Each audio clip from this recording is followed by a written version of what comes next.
Hello, and welcome to another video.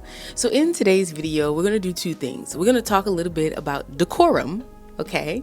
Decorum, and we're also going to talk about finances. So I did for you guys a month recap in March of how much money I made part-time working as a massage therapist, and this is going to be for the month of April. Even though we are in May, we haven't totaled out April yet, or May, because May is still going. So I do want to let you know that praise be to the Lord Most High that the month of April was more than the month of March. I'm going to share those totals with you today.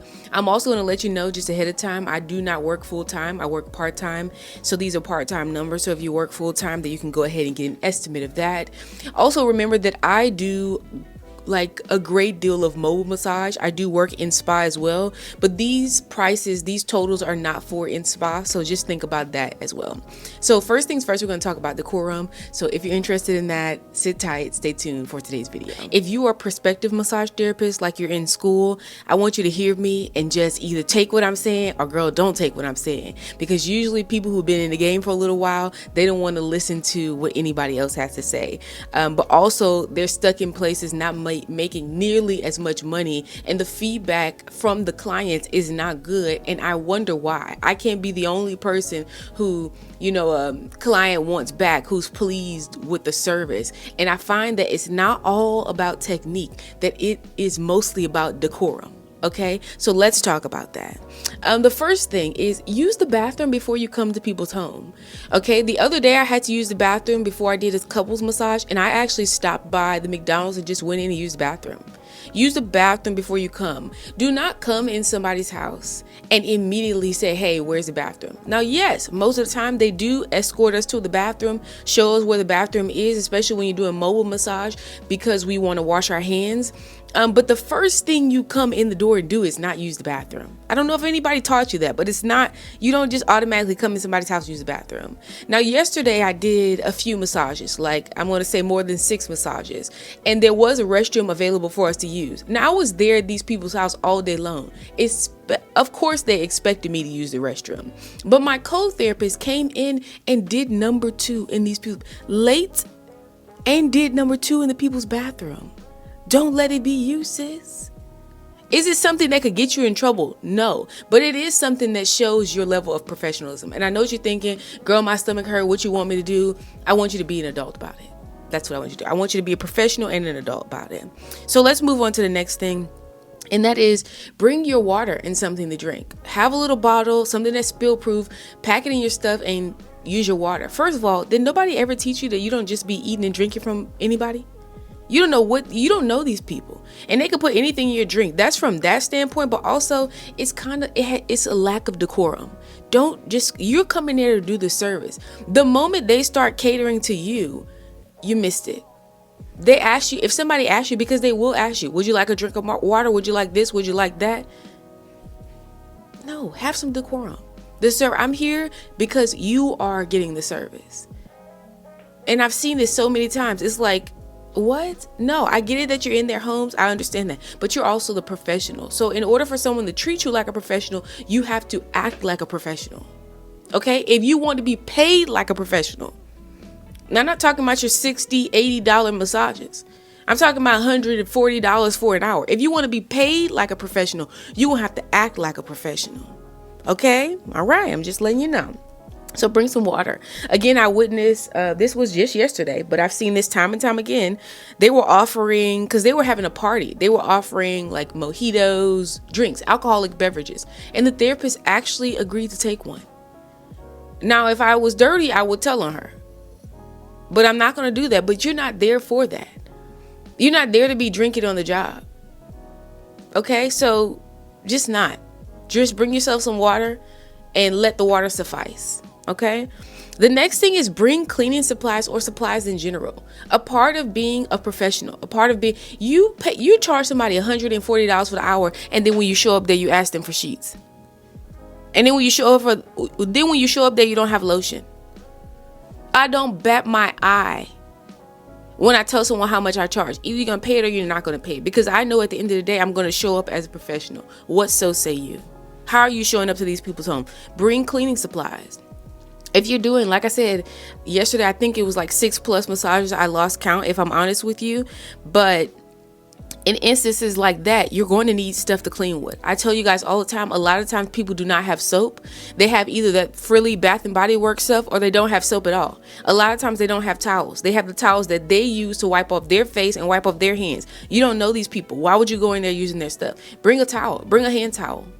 It doesn't cost that much. It's not that big of a step for you to do. Just go ahead and bring your stuff. You're the professional. Show up like a professional. The next thing is keep the conversation about the client.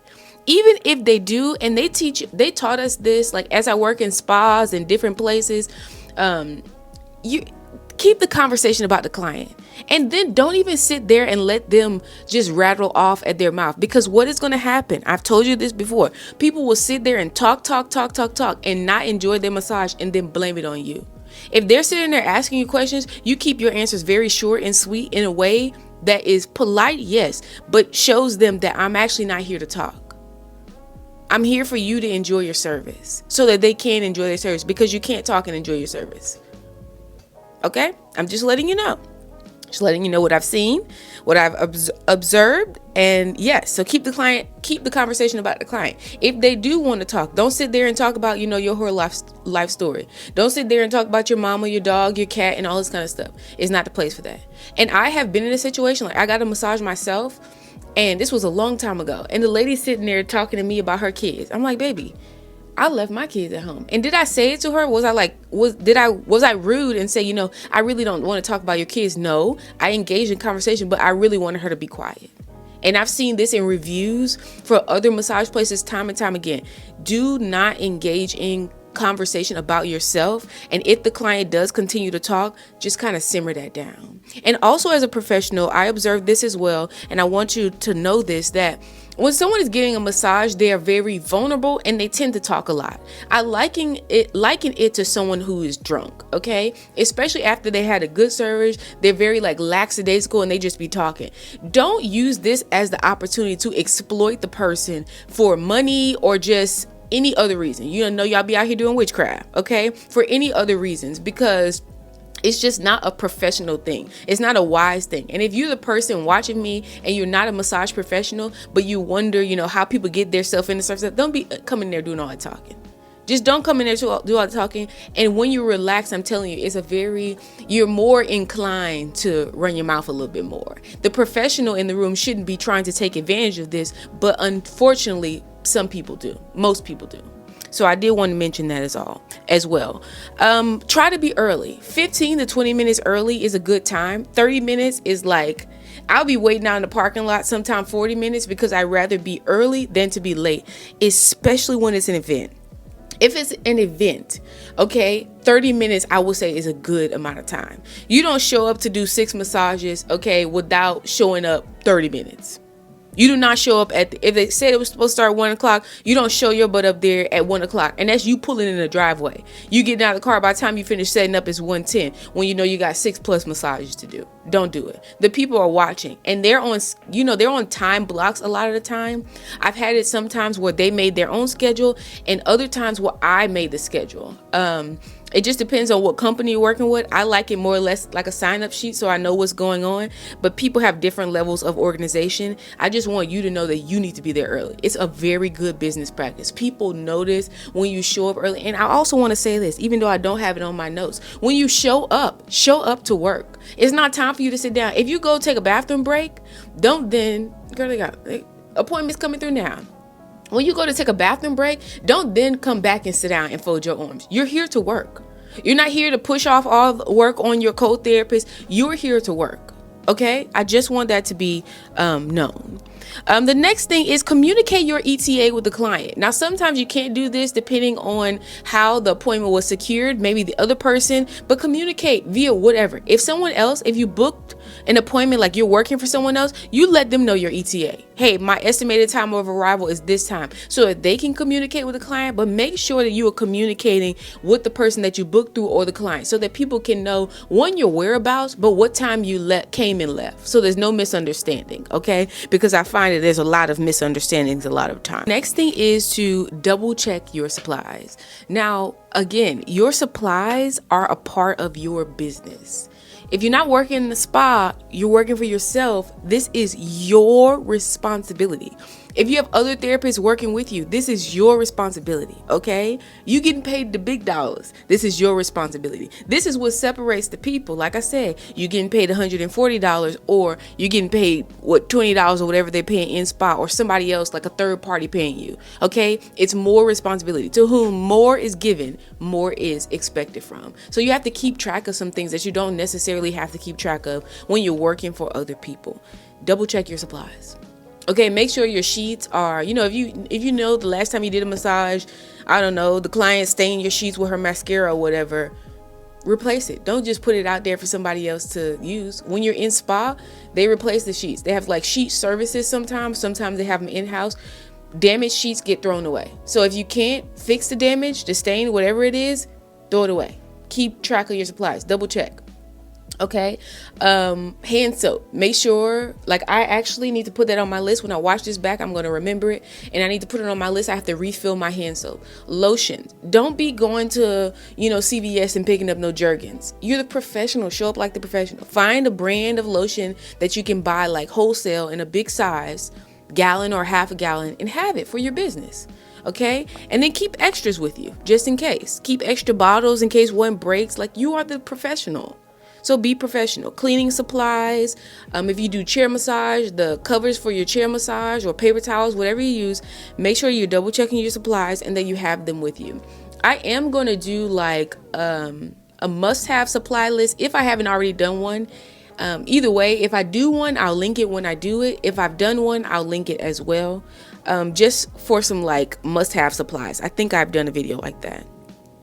And this is kind of goes the same, and that's monitor your supplies. So like I said, my soap I know is running low. It's because I've had to share it, if I'm honest with you. But I don't mind sharing my soap or towels. I usually bring extra for that reason. But monitor your supplies. Don't show up for a massage. You about to massage 6+ people, and then your lotion bottle is at half.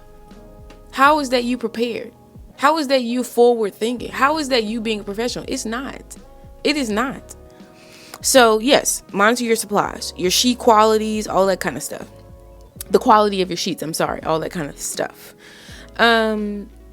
Have multiple payment options. So these days, not a lot of people have cash. I've noticed that. Sometimes, especially if people get massages frequently, what they'll do is they'll have cash on hand, but most people don't just have cash laying around. So have different means and modes of getting tips or just taking payments. Sometimes someone books you for, let's say, 2, and then you end up doing 3 massages. Well, if you don't have a way to get paid, that's a problem. Okay, and it's pretty easy to get paid. Apple Pay is one. Venmo, I heard, reservicing. Cash App, PayPal, and Zelle. I would say Zelle and Cash App are usually the 2 top, but those other ones are options as well. Just make sure that you have the ability to get paid. I also make these little like QR scan codes to where like people could just scan it. If I have an event, say, hey, you can scan it and you can pay me that way. I actually have one in the front, but I'm not going to go get it. So yeah, you can just set up things like that. If you have a website, you can just make sure you can get paid. That's all I'm saying. Make sure you can get tipped. Make sure you can get paid, because a lot of times people do not carry cash.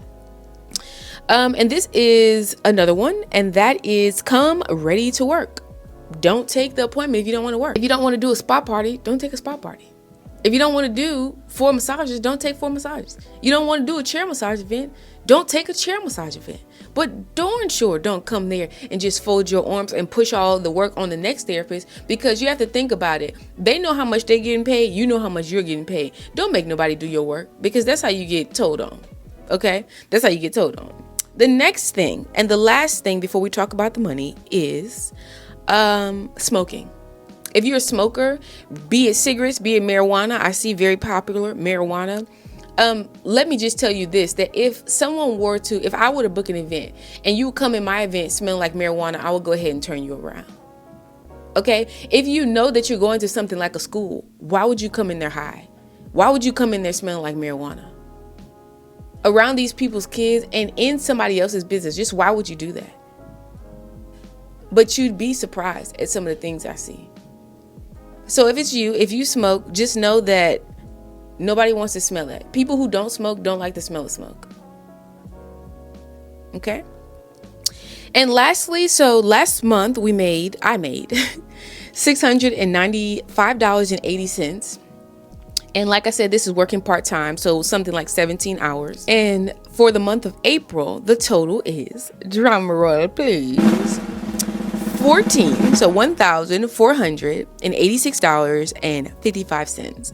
That is $790.75 more than last month. And that is not including the days that I work at the spa part-time. Okay, that's not including all the days that I work part-time at the spa. So remember what I told you guys in that salon suite video? None of this money goes to the salon suite. Okay, all of it can be kept for myself. So that's a blessing. And that's it. I want you to know that Father's Day is coming up. And like I told you guys before, the spring and the summertime is just really busy for massage, especially if you live around like a lot of hotels and you live in like a touristy place. Father's Day, and look at your calendar and see all those other little special holidays. But like I said, just this time of the year in general is really busy for mobile massage. So take the tips and be ready. Okay, as always, if you have a question, ask one, and I'll see you in the next video.